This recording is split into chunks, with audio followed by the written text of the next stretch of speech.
Economics in One Lesson by Henry Hazlitt. Chapter 2. The Broken Window.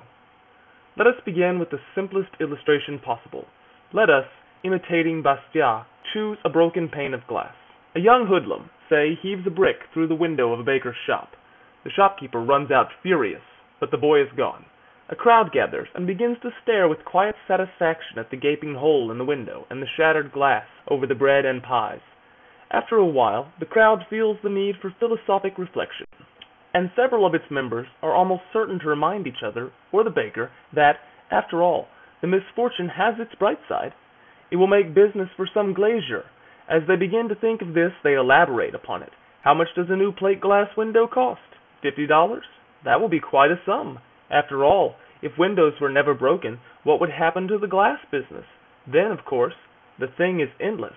The glazier will have $50 more to spend with other merchants, and these in turn will have $50 more to spend with still other merchants, and so ad infinitum. The smashed window will go on providing money and employment in ever-widening circles. The logical conclusion from all this would be, if the crowd drew it, that the little hoodlum who threw the bricks, far from being a public menace, was a public benefactor. Now let us take another look. The crowd is at least right in its first conclusion. This little act of vandalism will in the first instance mean more business for some glazier. The glazier will be no more unhappy to learn of the incident than an undertaker to learn of a death.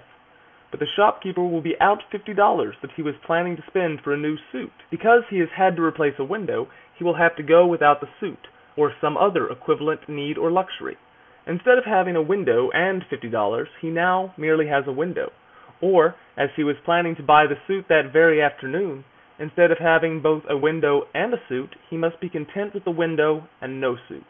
If we think of him as a part of the community has lost a new suit that might otherwise have come into being, and is just that much poorer. The glazier's gain of business, in short, is merely the tailor's loss of business. No new employment has been added. The people in the crowd were thinking only of two parties to the transaction, the baker and the glazier.